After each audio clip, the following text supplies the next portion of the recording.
Hello, everyone. I'm Bradford Speaks, host, editor, and producer of the Everything Matters podcast. I'm so excited to be kicking off the first episode of the Everything Matters podcast today. This has been a labor of love. I've got a host of incredible guests that I'm going to be bringing to you over the coming months. And I'm so excited to have them share their stories and to provide a space where people can talk about what's really going on and what they're really dealing with in life. Also, a big part of what we're going to be talking about is performance, right? Everybody's performing in life in one way or another in every area of their lives. So the idea is to leverage other people's successes, failures, triumphs, and breakthroughs so that you can see something possible for yourself in having the life that you want. My first guest of the Everything Matters podcast is going to be a good friend of mine, great brother. His name is Osayande Angaza. Osayande is an entrepreneur, has been a self-made man for more than 25 years. He owns a company that specializes in managed IT services. More important is what Osayande contributes to his community. He has a program and a way in which he can allow young people to get involved in the tech space in a very innovative and creative way. So please join me in welcoming my first guest, Brother Osayande Angaza. Oh, and I want to let you in on a little secret about Osayande. He's a Brooklyn cat, all the way from New York City, man, Brooklyn to the heart. So you're going to see and hear and feel some of that New York swag come out in the conversation. Buckle up, put your ear pods in, and let's get it cracking. Thanks, everybody. We'll see you on the other side. Osayande, what's going on, my brother? How you doing today, man? How are you, brother? Good to see you. Good to see you as well, man. Good to see you as well. So happy to have you on the podcast, man. This has been one I've been looking forward to because I know you're up to so many big things out there, man. And just really being a difference for the people that you lead, being the difference for the people in your community, particularly the Black community. I know you have a lot of love for the Black community and supporting our community as much as possible. So I'm so glad to have you here, man, to share some of the things that you're up to and the difference, again, that you're out to make. So I could go down the whole list here, man, and talk about all the things that you're into, but the list is too long, brother. Would you please just take a minute, and give the audience like just a few of the things that you're into from a career perspective, the businesses that you have going right now, and just maybe some other personal things that you're into. Well, again, thank you for having me here. I am a managed IT services specialist. I own several businesses in the IT industry, and basically we help people to protect and manage their IT infrastructure. Everything from their computers, their servers, their switches, and their network environments. We do this both on site and remotely. Okay. That's my primary business. And inside of that business, I also have like a little unique kind of innovative angle. Okay. Where we also do it other than just direct to consumer and direct to, different businesses, schools, churches, stuff like that. Mm-hmm. We also do a private label version of our service, which basically we are able to put people into the IT business, even if they have no previous IT, experience or anything like that. So essentially, we are the whole company and they can be the face of the company. Some people choose to be the face of the company. Some people choose to, do account management or do the billing. But, we're able to, if you just want to bring some money in a Rolodex, we're able to put you into a business, kind of like you would if you were taking on a franchise opportunity. Got it. With like Subway or something like that. Got it. Dude, that's awesome, man. And I know that, cybersecurity is a huge deal for any organization, no matter what size you are, right? Protecting that data, man, is so critical and so important. What are some of the changes that you're seeing in that space with regards to the difficulty the continued difficulty, right? Because you always got hackers out there, man, people trying to get into your stuff and steal your, credit card numbers. It's always the black market and the hackers out there, right? So what are you seeing on the horizon right now that's some of the biggest challenges that in protecting a company's data? Well, so some of the biggest challenges is that people tend to focus on locking down only the business, and they don't really focus on their personal lives. And one of the things that we say, almost like as a sales and marketing tactic in our business, is that everybody comes home. Now, when we say that, that's because we also offer residential IT services where we protect people in their homes, their families, things like that. But hackers think the same way. everybody comes home. So if I can get into your home computer, I'll probably catch you slipping on accessing something from the business. So true. And this home computer is likely a lot less safe. And then if I don't get you, I could also get one of your family members. So true. So now if I get one of your family members, if I get your son, if I get your wife, you know what I'm saying? One of your daughters, right? So true. Now I'm laterally able to access you because I got them. People are sitting on your computer watching you way before they hack you. Why? Because if they're going to be like you to hack someone else, or speak like your daughter to hack you, they want to hear what a normal conversation sounds like. So they look for the emails, they look for the chats, they look for all of these WhatsApp messages and things, and they kind of get an idea of how you communicate, so that when they communicate and throw a spoof at you, or a phishing email at you, as we call it, and basically it's just like they're phishing for your information. Yes. Right? You know, they're already related to you, even though they've never actually interacted with you. Wow. That's really scary, man. Yeah, man, I totally get that. And you know what? Now that you talk about the phishing and the spoofing stuff, I've been getting a lot more of that lately. And I don't know if it has something to do with global and world events, if you catch my drift, that's going on right now. But I mean, even text messages. Just the other day, I got a text message from Truist Bank. I don't even have a Truist Bank account. And they were telling me your account might have been compromised. Please click this link to verify your information. I'm like, all right, that's stupid. I'm not clicking that link. But here's the thing, though, like you said, if you have a child in the house, right, that's on your computer, or they get the text message, right, and they click on that, now their phone might get hacked, or your computer in your house might get hacked. So it's all these ways you got to watch yourself, man. So you're spot on with that. They're also preying on young people, the elderly, people who aren't as technically proficient, don't even know what a phishing email is, right? And then the other thing is like you want to kind of look at, when you're receiving these things, there's like, let me look at the link in the URL. I'd rather probably say, for instance, to everybody who's listening, if you get an email from your bank, even if it's your bank and it's not some bank you don't know about, Right. from your bank, even if it has parts of your account number in it, never click the link in the email. Just go to your bank's website, because as soon as you log in, they'll tell you if it was something. There's no need for you to actually be live clicking on these links. So true. And, you know, though publicly available things like Gmail and, you know, Outlook and Hotmail, all these different things that are available, even though they have like some measures to keep people protected, it's really not the same at all as the kind of levels of service that we offer. Right. Because even for our residential customers, we're bringing business level technology into the space. Really awesome. You know, the other thing is a lot of people have heard about what they call ransomware. Yeah. Ransomware is like where they encrypt your computer. Yes. And then they say, you got this much time to pay the ransom. Now, maybe you have to pay that through Bitcoin or go get a prepaid card at a Walmart or something like that kind of thing. And you'd have to now send this information over to them so that they could get paid. And then they say they'll release your data. A lot of people have experienced that people do release their data when they pay. Right. However, the thing is that there's a lot of people who, you know, just kind of like the United States says, we don't negotiate with terrorists. Right. Exactly. So people will say, I'm not paying you. I'm just going to restore from backup. But what the hackers have started to do now, and they'll actually say, oh, it's like, okay, no, you're not going to succumb to my demands. Okay, cool. This is what we're going to do then. And then they'll just release all of your private information publicly. Wow.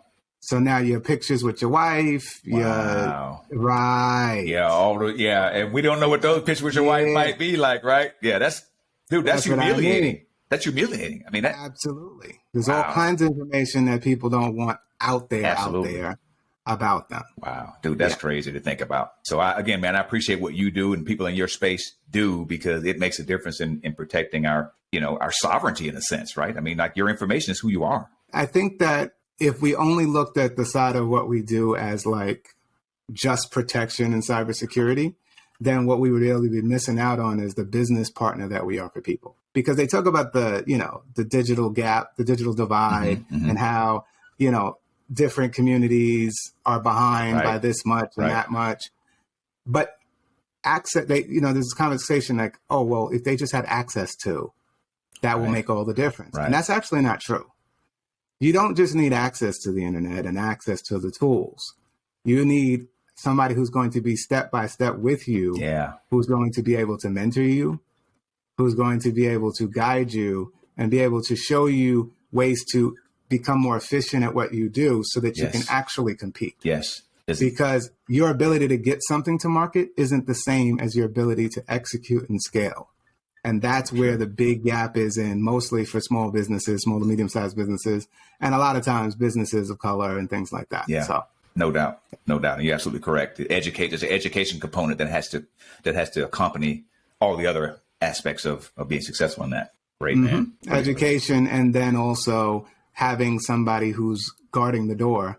Right. And who's thinking about the things that you wouldn't even know to think about. Right. Because if I can save you 24 hours a month, that's valuable. If I can save you 24 hours a week, that's valuable, right? Because maybe we just put in a process or a system that has you not doing as much manual labor as you were doing before, just because you had no idea that you didn't have to do it that way. Right. So what you don't know component, right? Yes, sir. Awesome, man. Know about that. Mm-hmm. Excellent. Well, hey, I want to move on to some other stuff, man. Sure. Like you shared with me earlier, that you're bringing a lot of innovation and creativity into the spaces that you're creating. I want to talk momentarily about the young people that you're mentoring and that you're bringing into space. You sort of alluded to it earlier, but I want to talk more about that, like the people that you're impacting and how you're impacting them, and what's the difference that you see being made in what you're creating with them. Awesome. Well, thank you for that, because that's actually my proudest thing, is like to be able to talk about. It's like my claim to fame is that I've actually created several 100,000 heirs. Oh, right? Okay. I haven't. Dude, I need to get your course, Osayande. I got it. And, we haven't created any millionaires yet, but we're on our way, right? And the idea is, from the ground up, I've built technology, built technicians, right? Just by teaching technology from people who had literally no idea what any of this was. And they were just good people. Maybe somebody from a community, somebody I saw in the street, right? You know what I'm saying? Right. And we just chopped it up with them. We actually connected with some of the schools. I'm a member of and partnering with 500 Men Making a Difference here in New York. That's awesome. Man. And so we've done stuff with their mentorship program and taught in the schools and different things like that. And, what it's been is just been, I've taken people who their career trajectory might have been 20, 30 G's. And you know what I'm saying? Now they're able to 5, 10 times that at times, right? Yeah. Because they're able to step into this industry, which this industry, man, it's one of the best things that you could do, because I like to say we operate at all the levels. So we kind of operate at that hustle man level. Yeah. Like the guy who's standing outside your auto zone. Right. You know what I'm saying? Yo, I could put in your carburetor for you, brother. Right. No problem. For a 2020 twin. We can operate at that level. Yeah. For a 2020 twin, I put it in. Exactly. Right. So we can definitely operate at that level of just, oh, you need a little quick fix? Yeah. Oh, no problem. I can run through and handle that. But then there's people who are operating in IT, the same industry, who are operating at millions of dollars a year, easy. Yeah. Right? Like that's just the norm and how it goes. Right. There's individuals who are working for companies. I'm not just talking about business owners. Working for companies making high 6 figures, sometimes 7, depending on the level of technology or the level of security and exclusive rights that you have, that they need you to really be not on the take. Right. So they got to pay you well so you ain't on the take. Yes. Because if your information gets out, we in trouble. That's right. Yeah. That's right. It's got to be rewarding for you, as you said earlier, to be able to be a contribution to people who, like you said, otherwise make it 20, 30 grand. And we both know in New York, 20, 30 grand is below poverty level. You ain't going to make it. Not doing much here. It's not. I mean, it might take 20, 30 grand right now to fill up your car with gas for a year, right? So as it's going right now, it's getting worse. So, absolutely. Yeah, absolutely. Definitely. All right, Osayande, man, really great, really great. So one of the other questions I wanted to ask you was, everybody wants to leave their mark right in the world. And you want to be remembered for something, right? Because we know that everything matters, right? Everything matters. So when you think about, the impact and making a lasting impact on our youth, in addition to some of the things you're already doing, what's most important to you? And what do you see that mark looking like? And not for just youth, but for humanity as a whole. I know that you're big into supporting the male community, right? We have certain challenges, black males, white males. We all have challenges. It doesn't matter, right? What your race or ethnicity is. We all deal with certain challenges as men in society. And you and I actually share a group that we're in together with about 8 or 9 other brothers that we talk once a week on Sundays, and we have a Zoom and we share authentically about whatever we're dealing with in our life, right? And it's been very empowering for all of us. So what's the lasting impact that you want to make on the young people as well as the males and let's say humanity as a whole? Well, I think that one of the challenges, I'm a Brooklyn boy, man. So, I dig it. I was born and raised in Brooklyn, New York. I still live in Brooklyn, New York. And as awesome as Brooklyn can be, there are definitely reminders every time I walk outside that there's a lot of people walking around in no possibility. Facts. Right. And so for me, that's like my thing is to have people be present to that everything is possible, even including them. I love that. And what I really want to create is that we really spend our time focused, really like creating and innovating in ways that people can actually see themselves making a difference in the world around them. And if it's not already there, build it, bro. Like you create that for yourself, right? There's these opportunities all over the place. That they always say, like, I always think about Apple when they say there's an app for that. Yeah. There's an app for that would have you believe that there's no room for innovation because everything already exists. Yeah, that's a good point. Yet there's hundreds of apps all the time being created. Every day. Why? Because there's still room. And it could be just a better mousetrap, right? You could just innovate on something that already exists. Yeah. Or you could come up with something that we ain't even thinking about yet.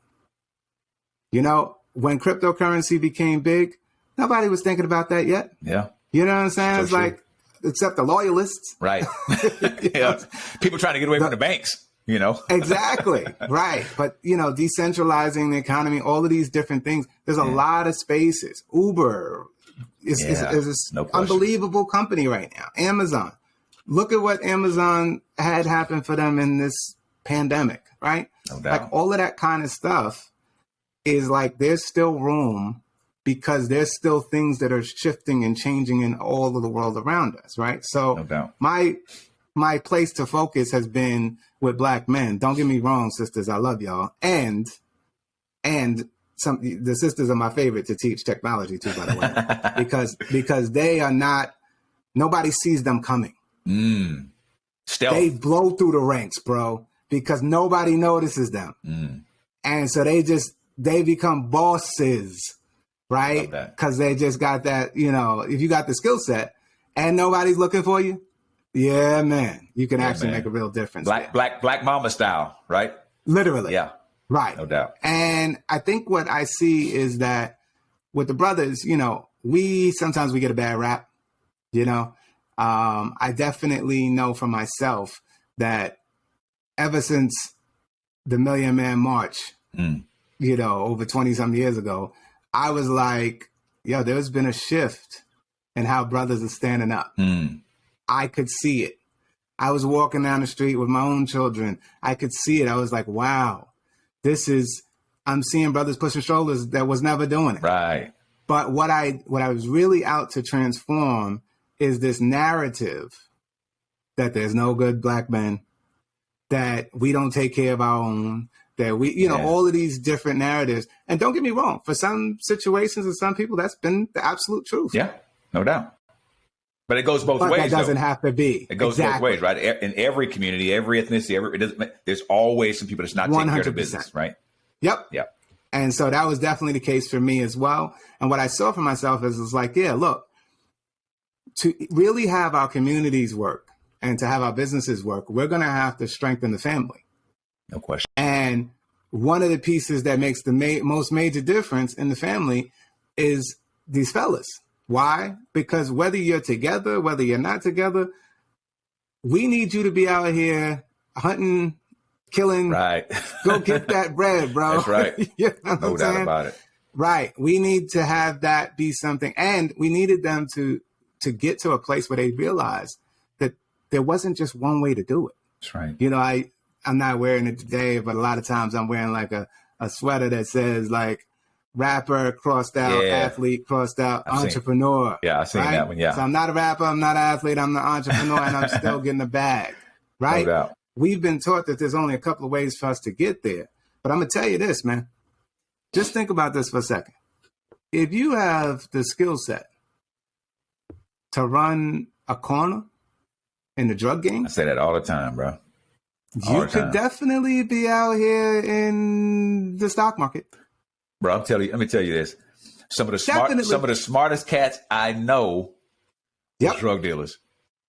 I mean, 100%. Dude, when you can run a couple of hundred people running dope for you. That's what I mean. Managing teams of people. I mean, dude, you can absolutely run a company, corporation, right? Yep. No doubt about it. Yeah. Yeah, man, that's huge. And inside of that kind of an environment, some of what you have to deal with, and this isn't just if you're dealing drugs, but just how you live in your life, if you're in inner cities and things like that. Yeah.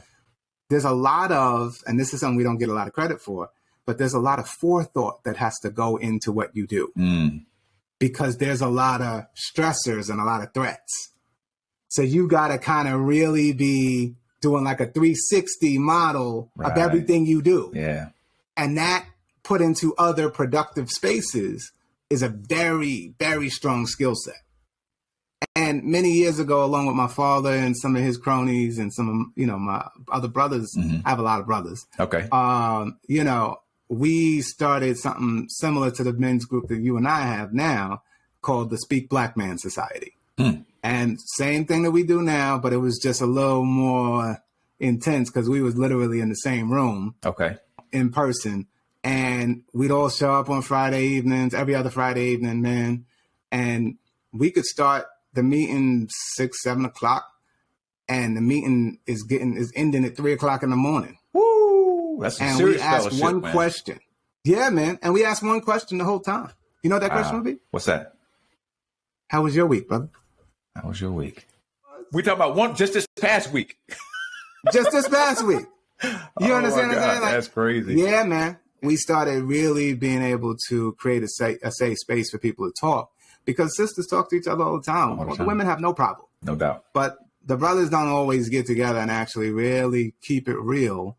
Because there's a lot of posturing that happens in that male ego, right? And so I'm definitely committed to chopping that down. And that's really just stepping up as mentors. It's one of the reasons that I partner with 500 Men, because I just feel like there's just such a need for people to really make the difference out here, man. Man, I totally agree with you. I mean, one of the things that you said that really stood out for me was, the negative stereotype that's given, right? And sure. When I look around, like in real life, right, it's the same thing as like everybody in America saying that white people are racist. There's no bigger bullshit in the world. Not all white people are racist. That's black people's racist. That's it doesn't matter, right? Everybody has, and sometimes it's just I think it's not racism. It's a prejudice. That's what I was about to say. It's the difference, right? Like you're prejudging people based upon what you think you know about them. And you're not giving people the opportunity to share with you who they really are, right? Yeah. And if we can do more of that, I think it'll open up more opportunities for conversations to take place that are actually constructive, and we can begin to build a world that we are all comfortable with, a world that works for everyone, right? In whatever space they're in. And that's what this podcast is all about, is creating that safe space like you talked about, which is why I wanted to have you on the show, because I know that we share that common goal. Yeah. Awesome. We're all walking around with a whole bunch of different prejudices. A whole bunch of it, man. And they're disempowering prejudices. Yes, they are. Yep. I heard a crazy story the other day, and I was just like, somebody told me something like, why didn't God make me black? All the other kids all the black kids are playing better at basketball than me.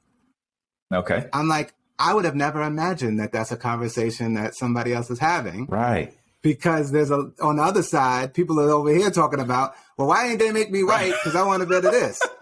You get what I'm saying? So it's this full circle thing that's just really like disempowers you. And so that's where, stepping into being a leader, right, really makes a difference. No doubt, right? Man. So just developing yourself. Well, hey, man, I acknowledge you for the work that you're doing to create a new context for Black males and for humanity, young people. You're really doing a great work, man. So I salute you for that. All right. So, hey, we know that success doesn't come without failure, right? And, some of the things you've already shared with us, Osayande, around, some of the failures that you had and looking for resources, looking for support to prop you up and to push you along on what you were creating. There's always failures inside of success, right? So what have been, if you could isolate like your biggest, what you would consider to be a failure, what would that be? And how would you describe how you move through failure and what's your relationship to failures? Because in my belief and some of the coaching that I do, it's not about the actual failure. It's about how you relate to the failure that makes the big difference. So what's that look like for you? Yeah, I mean, I definitely agree that it is about how you see yourself in the failure, right? What I would say is I really try not to get too significant about it. Okay. I spend a lot of my time just continuing to innovate. I would say, to say this poorly, I've been somebody who's lived my life like I'm from Brooklyn. Okay. What's that mean? And what that means is, I've kind of been that slick dude who's like walking up to you in the street. He opens up his trench coat and he's like, "Want to buy a watch?" Oh, wait a minute. You're taking me back to good times. What's the guy's name? Lenny? Lenny? Hey, Lenny's got it. If you want it, I got it. If I ain't got it, I get it. That's what I'm saying. And I mean, that's not how I ever had to be. Right. In actuality, but I've kind of looked at my business life as, yeah, man, no. So you want to buy a watch? No. Okay, cool. Well, I got these cigarettes. Right. Oh, no. But, I got this deodorant, this cologne. You know what I'm saying? Like, I always tried to have something that people could step into. Got it. Right. So I never wanted to just be like a one-trick pony. And if I'm being honest, professionally, that's not the best idea always. Right. Because now you're developing all of these different angles, all these different businesses, all these different products, and not really just zeroing in on focusing on your core competency and your specialty. That's right. But the good thing about that would be if the IT is slow, all of a sudden the website development kicks up. Right. Nobody's doing website development right now. Oh, look at this. The web hosting is just bananas. Right. Everybody needs an e-commerce store now. And, like whatever it was, that's kind of, we just put ourselves in these different lanes. And I mean, we still have all of that, but primarily we focus ourselves on this private label IT business. And that's been like a major thing. And one of the reasons why is because I kind of had a little imposter syndrome. I considered that a failure. Right. Where I felt like I wasn't the one to be on these cameras, even being on this show, I still little reminders of it there. Right. But it's like now I just take the actions. Right. So I just take the action after the action and just keep moving because it's hard for you to fail if you're in motion.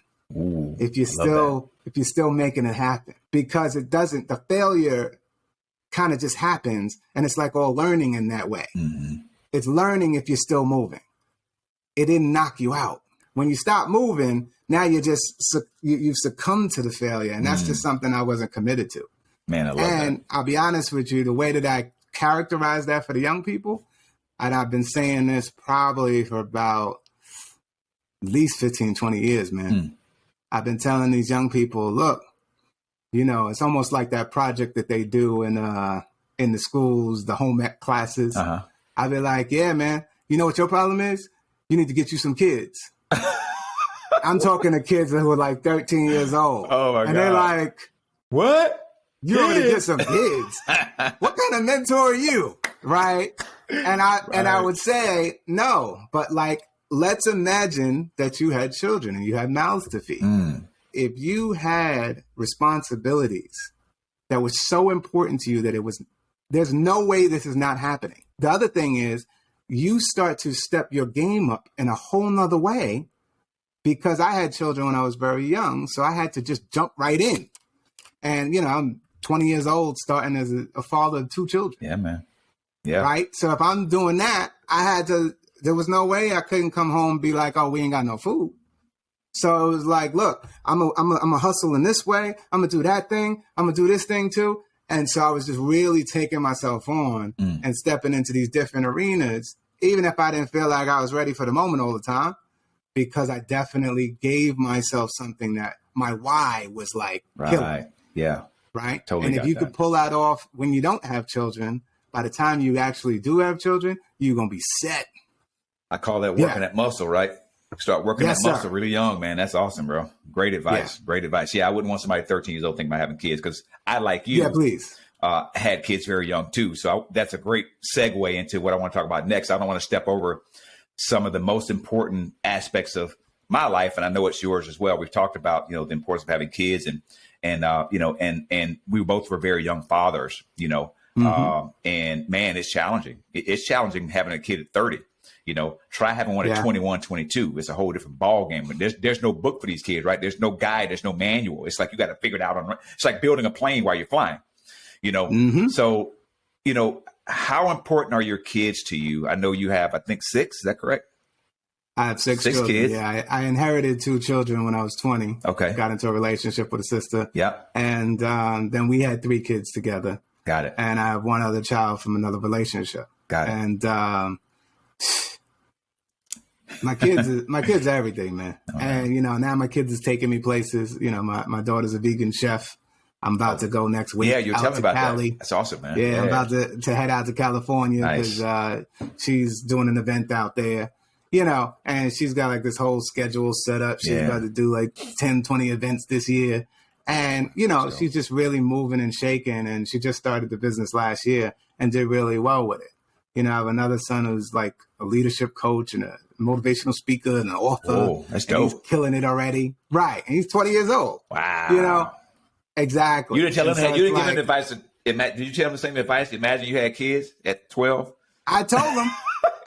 He listened, apparently. I don't know if he fully listened to me, but he was told. All right.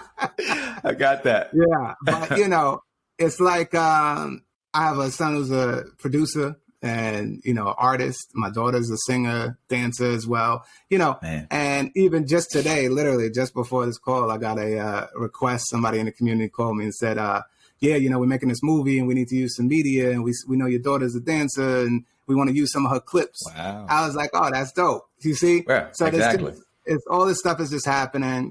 My youngest is 12 years old. She's in middle school.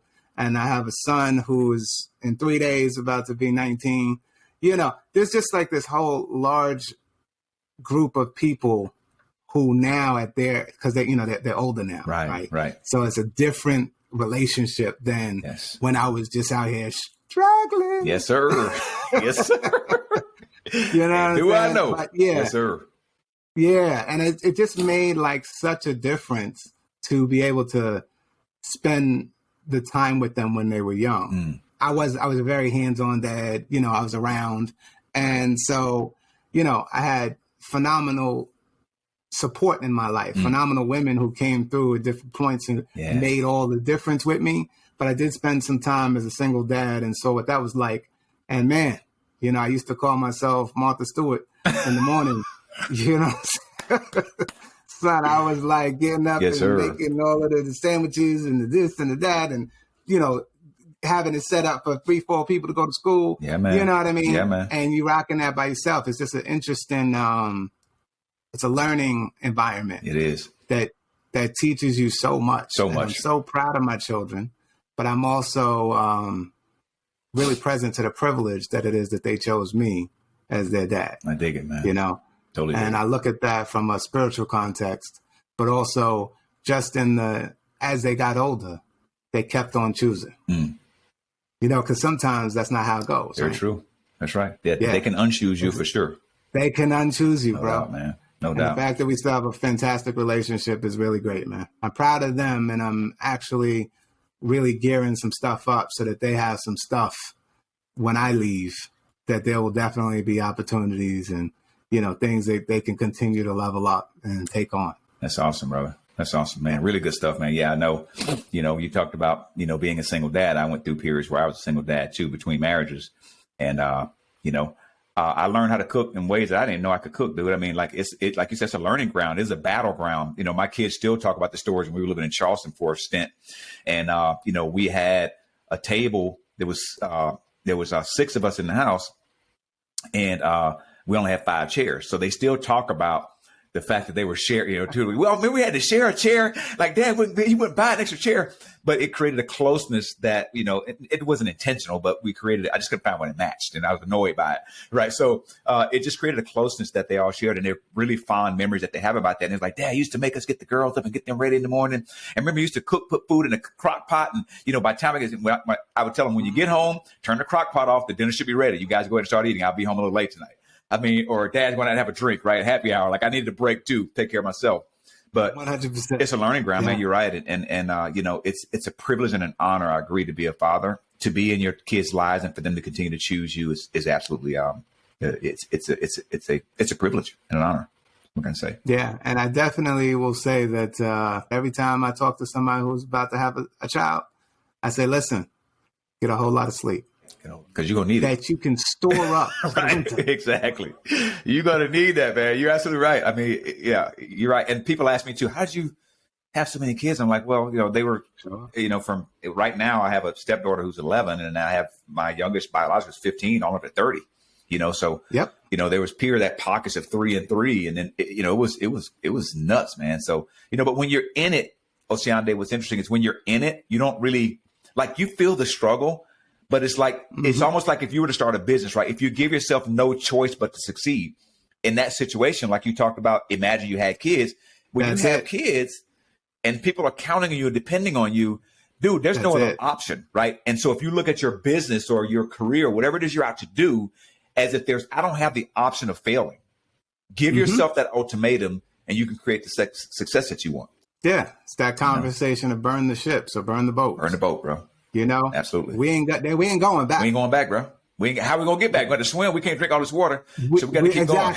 We would have to swim all the way back. So we ain't doing that. So let's go forward. I love it, man. And let's get through all of it. Yes, yeah, I love it. All right, man. It's been really, really great to be with you, brother. So I want to sort of round this out with a last couple of questions, right? I wanted to give you an opportunity to share, you know, through all your experiences with being an entrepreneur, you know, in the tech space, and whether you're selling cigarettes and TVs out of your jacket, whatever it might be, right? Being a hustler and entrepreneur, you know, what advice would you give someone, whether they're young or old, who's considering going into the space that you're in? Like, what advice would you give them? Well, for one, I would say, you know, holla at me, right? Because that's kind of one of the things that we're doing. We are building technicians.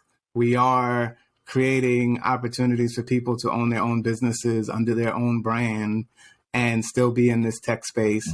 And then obviously giving them the opportunity to you know, operate it in as any ways as they want, right? That's one thing I would say. Okay. But I'd also say that, like, mentorship is so key. If I didn't have those first 3 brothers who stepped in and really gave me some guidance and gave me jobs and, you know, I had customers and other things that I could do with them that I didn't have access to myself, because there were people who wouldn't even hear a conversation from me that would listen to these dudes, right? And be willing to really get present to how this industry, particularly tech, web, all that kind of stuff, how it works as far as the education system is concerned. So the traditional education system usually will be lagging behind. No disrespect to anybody, you know, I ain't trying to diss college, right? But I'm just saying it'll usually be lagging behind the innovations that are happening on the court out here in the world. Let's say I was going to create a course on the iPhone 13. I know that it's dropping on September, right? But the real information I got from it, my actual hands-on ability to use it, all of that stuff came from when it was released. Right. So now I got it in my hand. I'm playing with it. I'm checking it out. I'm creating content around it. I create this whole course. Let's say I create the whole course in 3 months, 6 months. I still have to now offer that course.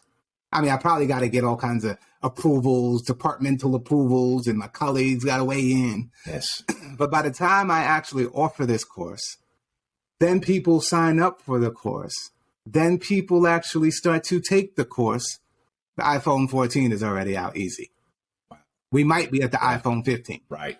So it's kind of like, I recommend in tech, you got to just get in and get on the ground and be an intern and be a person who's willing to YouTube university and like really just get in, right? And the difference between, I'll say this, the difference between learning on your own, like just only through YouTube and through books and, this for dummies and that for dummies and all these different things, and working with a mentorship or being an intern or things like that, the scenarios and the situations that come into our help desk every day aren't just the ones that are in the books. True that. So you're having to think on the fly, even if they don't even have you be the one who's fixing it, but you just have access to all the questions that are coming in, all of the unique scenarios, and I just got the new such and such phone, and I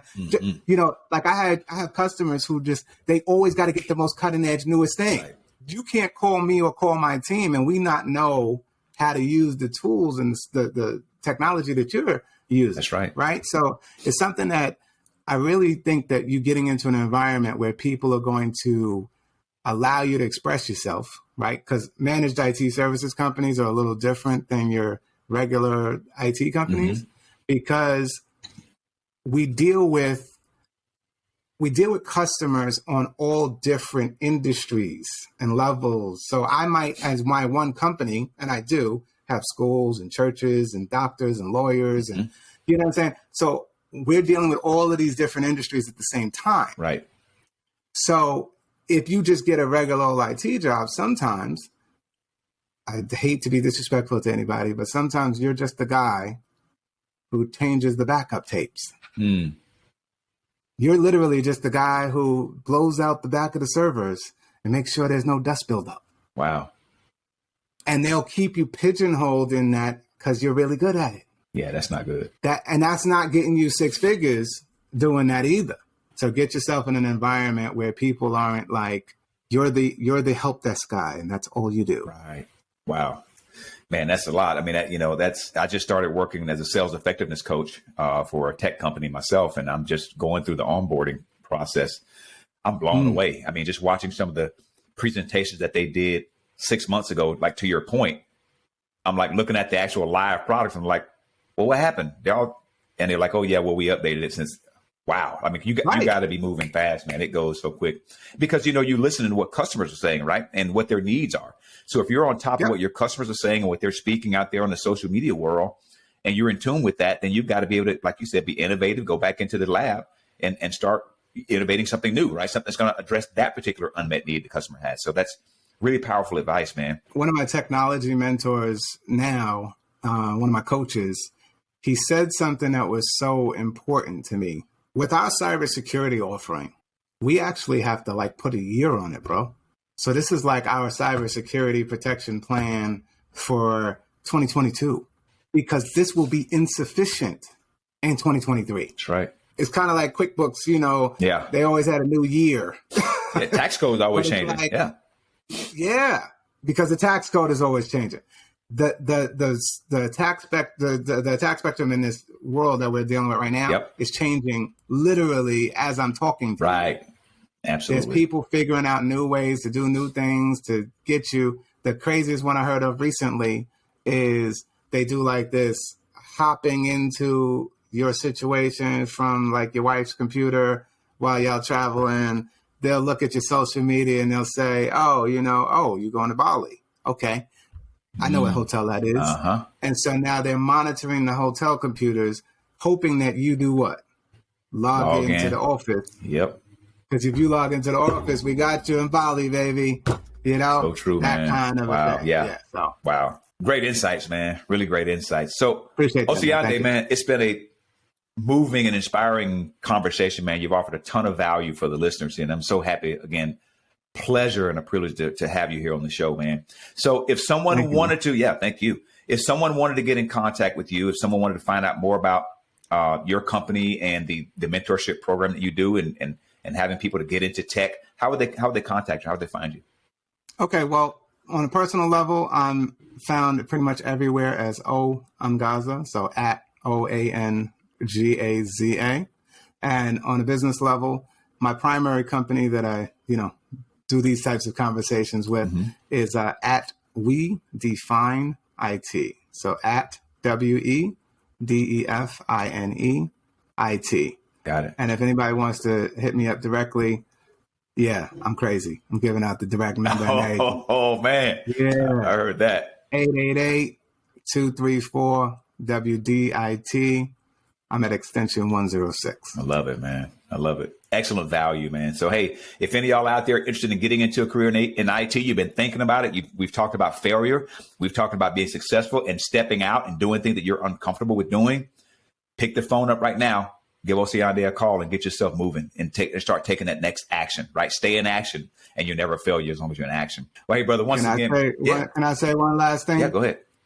All right, brother. So listen, just because everything matters. Yes, it does. If anybody references the podcast when they call me, I'm going to hit them with a 20% discount, bro. Ooh. Just because. You know what I'm saying? Wow. I love it, bro. Yeah.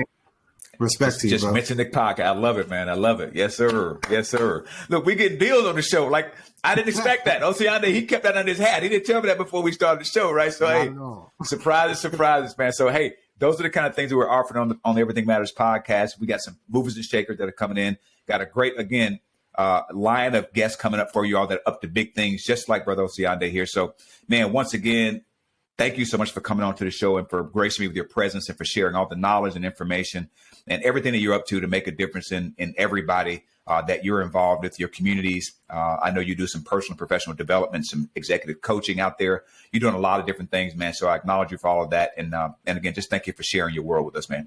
Thank you, brother. And thank you for the difference you're making. Appreciate it. Everything matters, man. Yes, sir. Everything matters. Yes, sir. Thank you. This is Doris Brown's baby boy.